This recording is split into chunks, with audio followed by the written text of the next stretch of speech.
Okay, so how do we go about diagnosing and then managing diabetes, whether it be type 1 or type 2? The first thing that you do when you suspect that a patient may have diabetes or may be at risk for diabetes because maybe they have metabolic syndrome um, will be to check their blood glucose levels. Okay. Before I get to the blood glucose level, okay, the reason, an indicator of how we're controlling this blood glucose level or not, are we gonna keep the patient on medications, or are we gonna take them off medications, or never even start medications and just have them on a lifestyle modification and diet modification, is our hemoglobin A1C. Okay. You could have a diabetic with a good hemoglobin A1C. Okay, diabetic type 2 have taken care of themselves after being diagnosed, and they no longer need medications, or they were never even started on medications because their hemoglobin, okay, A1C has shown to be between 4 to 6.5. Okay, what does this mean? If you have an elevated hemoglobin A1C above 6.5, you have a higher risk of what we spoke about earlier: arteriosclerosis, atherosclerosis, damage to microvasculature, or even macrovasculature's damage to the end organs. Okay, so you could have end organ damage because you have an accumulation of glucose in a red blood cell, in the hemoglobin of a red blood cell. Means that there's an excess amount in the blood. Okay, so it's just an indicator. Okay. Your red blood cells are not gonna die and stop working because there's glucose attached to them. Okay, it's a normal process. All of us have glucose attached to our hemoglobin. We just got to make sure that it's within normal range. Okay, so a high hemoglobin A1C, and I've seen one at 12 before, means that if you have a concentration of 12 in the last 3 months, okay, it measures the last 3 months because our red blood cells live 90 to 120 days. So we stick with 90 because it's just the way that the test was made. If your concentration of glucose in your red blood cells is at 12 or at 8 or at 9 or at 7 or really pretty much anywhere above 6.5, but obviously the higher you go, the worse it is.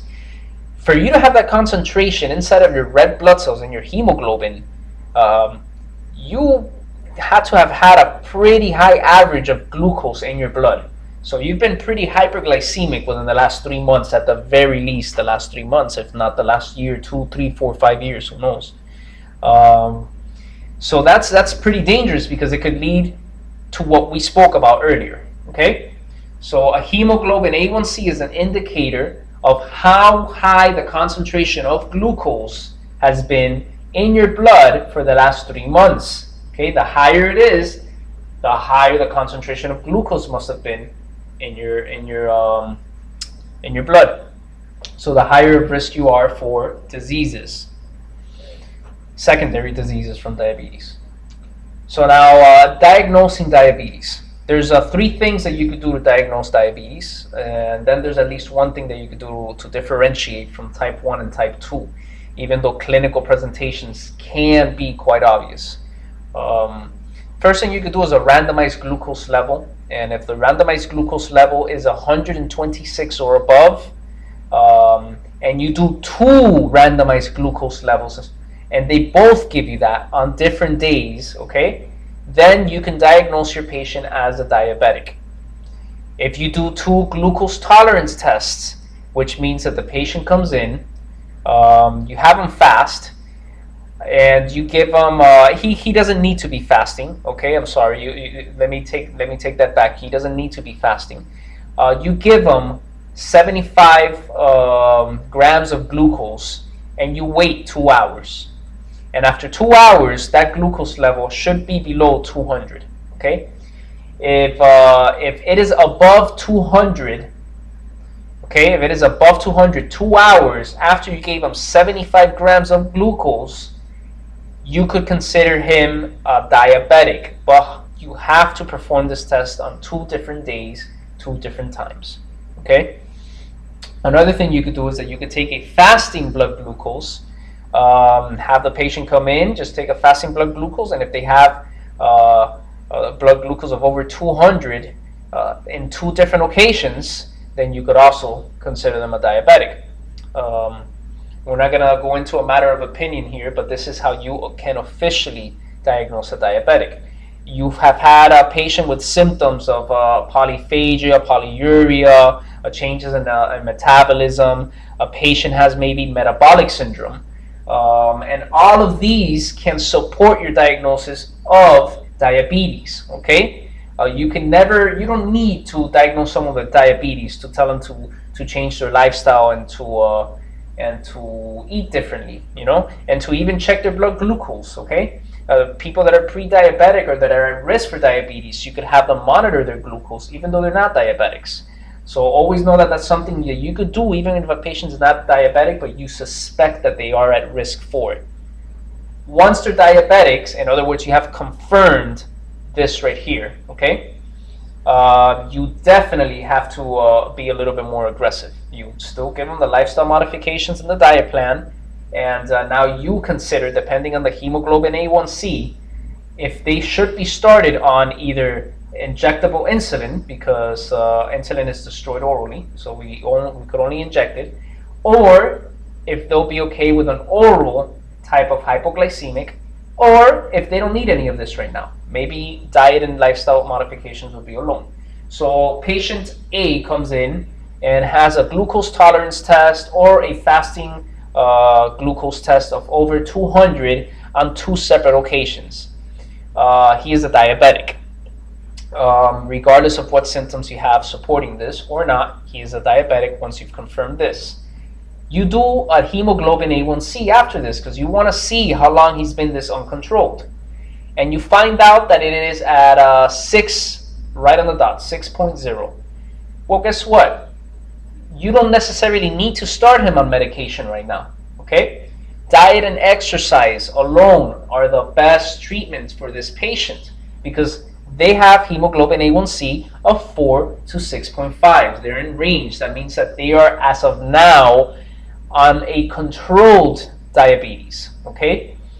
Even though they may not necessarily be controlled, but you're considering them somewhat controlled because their hemoglobin A1C is within normal range.